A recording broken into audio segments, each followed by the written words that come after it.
I present to you the leader of the group in coalition of Free Nigeria Movement, Dr. Paul Moses. A round of applause, ladies and gentlemen.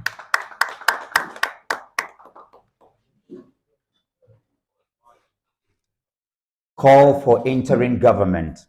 Our response. The 2023 elections were a milestone in our electoral history, bringing it to a centennial, to a full round by September. We often wonder what thoughts may have pranked the minds of the first Nigerians who voted in the elections of September 20th, 1923.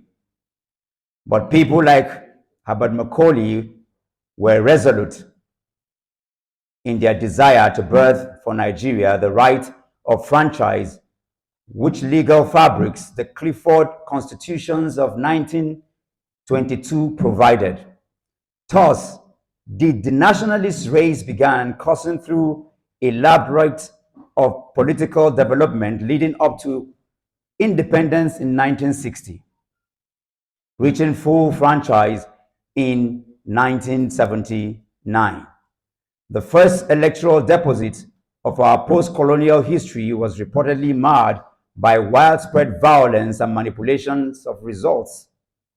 A military takeover following the failed coup of 15 January 1966 would lay the bricks for a 29-year military rule spanning 5 coup d'etats.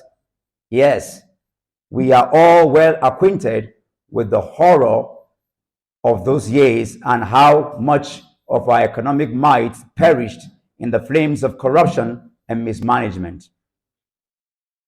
With the return to civil rule in 1999, 6 years after the annulment of what is adjourned as the most free and fair election in our political history, came a new glow of hope, illuminating the hearts and minds of Nigerians to pursue their dreams of justice, equity, and fairness. Political participation marked a new high. Nigerians felt their country return to their hands to mold it according to the specification of our founding fathers. However, the results have walked in the opposite direction with the expectations of ordinary Nigerians 24 years into the Fourth Republic, with Nigerians topping the list of embarrassing statistics at global, regional, and sub-regional levels. The political class, peopled by new and old politicians and political houses, spread a culture of incompetence and ineptitude, colored by nepotism, tribalism, and the regular manipulations of religious sentiments, returning every election cycle to sow seeds of discord among ordinary Nigerians, leaving a scattered and scared population bare of democratic dividends behind. Apathy grew and flawed. Rigging became a popular vocabulary in our electoral lexicon. In most states and at the center, the worst of us led the best of us to doom. We can never account for the human cost of this dark period of our democracy and how terrible our institutions were traumatized. But the weaker they become, the more power the political class amassed, giving rise to what can best be described as the golden years of impunity. Thus was Nigeria stolen from the true owners. The people and balkanized by politicians. Our institutions began to bleed. Professionals reaching an all-time high in the last decade. We became a country of refugees as the harsh economic realities activated criminals' tendencies and elements, outstretching the limits of our law enforcement. In 2020, the NSAS protest provided an outlet for young Nigerians to vent their displeasure with the system. It became exposed to the extent of desperation by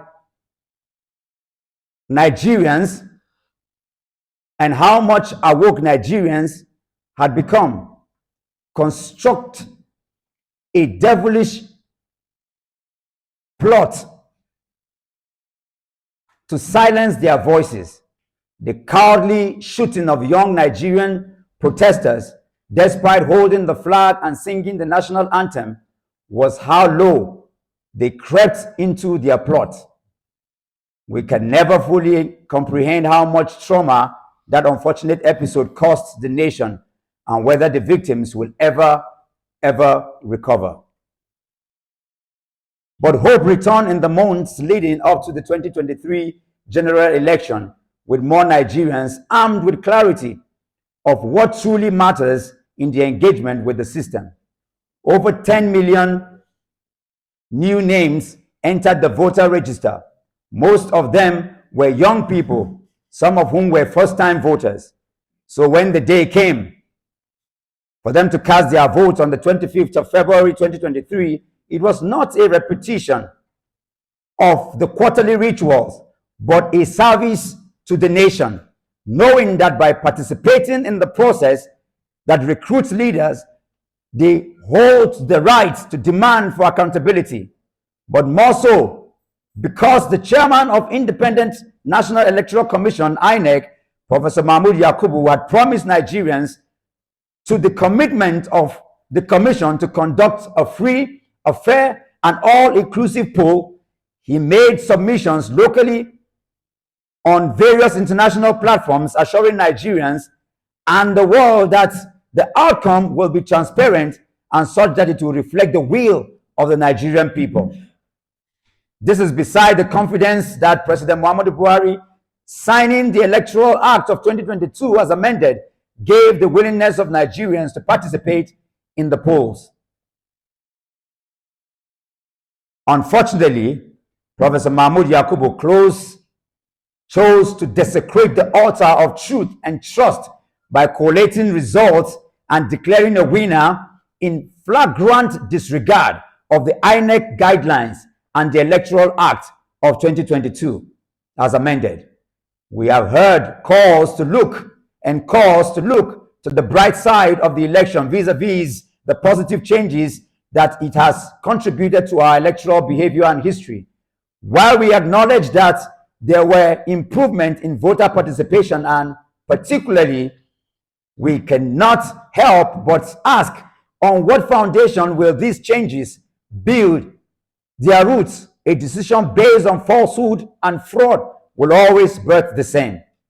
The reason our country remained political moribund for years was due to our indifference to suppression, oppression, and injustice.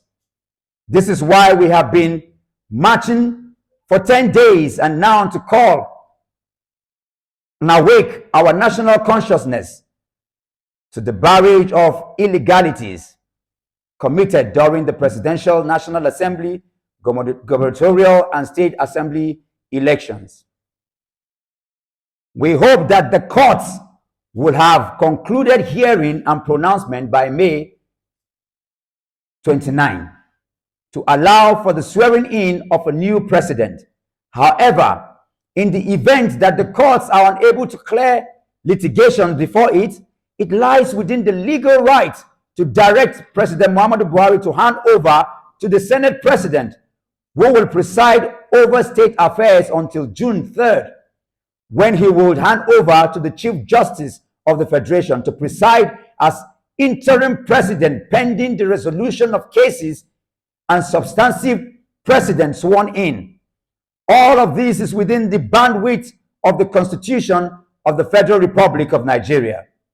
This is the path to ensure that President Muhammadu Buhari remains within the limits of his lawful tenure, which elapses on 29th May 2023. Owing to the 60 days left of his tenure, cannot suffice to call for a new presidential pool. Should the courts heed the call of the vast majority of ordinary Nigerians and order for a new presidential election? Those claiming that our submission at the Ministry of Defense was to woo the military over a possible takeover are mischievous and desperate spine doctors whose only interest is to midwife instability in our polity. Their plans will not succeed. Our country cannot afford to return to the dark years of military dictatorship, given the contributions of Nigerians to political disputes in Mali and Gambia. That is not an option or even an opinion. On the said day, we had rounded up visits to the US Embassy and the High Commission of Britain and Canada.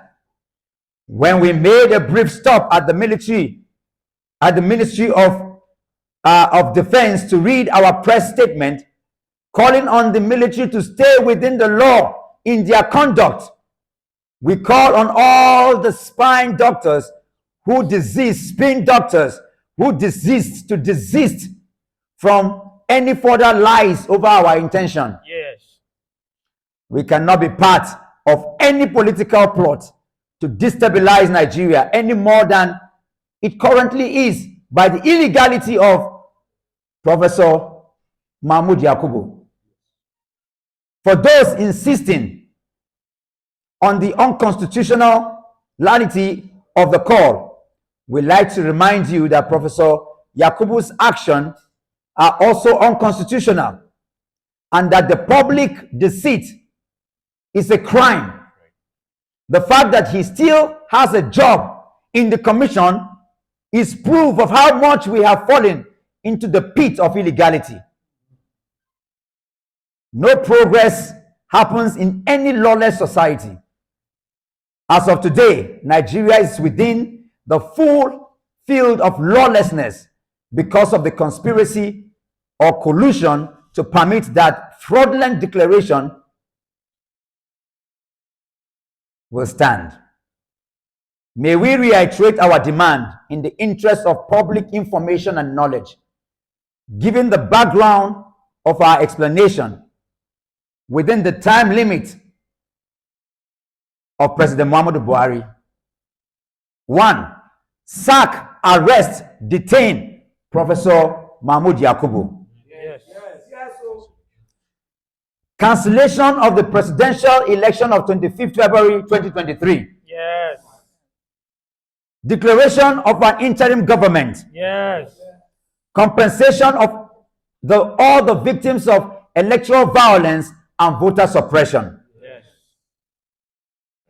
We have also called for the establishment of a Truth and Reconciliation Commission in Lagos and other flashpoints during the federal and state polls for the purpose of national healing.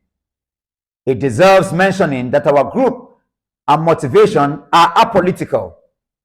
We are not serving the interests of any presidential election or politician, not any candidate for that matter. We are only challenging the illegality of the process that declared a winner in the presidential election that met every condition for failure. We are asking for the people to be held accountable for once in our country. We will continue to march for Nigeria and will never stop until our demands are met. Solidarity forever. Solidarity forever. Solidarity forever. We shall always fight for our rights. Solidarity forever.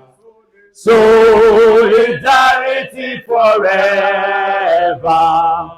Solidarity forever. We shall always fight for our rights. We hate Nigeria. Talk about that we demand that the military take over and an interim government be done. There are three conditions. Dr. Mo here made that clear, and I want that to be very, very clear to the press. The preconditions are on the event that the law court is not able to finish this case before the 29th of May. That means there will be a handover to the Senate President, and after which the process begins. So let no one misquote us, please. This clarification is very, very cogent. At the Independent National Electoral Commission, whether at the Supreme Court, whether at the embassies. There is nowhere, even at the Defense Ministry, there has never been anywhere where there was any call or plea. Indeed, we saw people saying, a group of people pleading with the military to take over. That was just thank God Dr. Mo called them spin doctors. Basically, those are people paid to create chaos in the polity. That is not what we stand for. We stand for democracy. While we are young, some of us understand the horrors of the military regime. So that's not what we're calling for. It has never been a part of what we're calling for. But definitely with regards to the interim regime, he has clarified it, and we hope you get to give that as much attention as is needed. Thank you so much. Thank you. You told me the cloud. Wrong call. Let us lift our nation Shanghai under the sun sun in the rain. with dedication and selflessness. Firstness. Nigerians, Here we stand. You told let us lift our Nation high. under The sun or in the rain. with Dedication and selflessness. Nigerians are Nigeria we serve. Who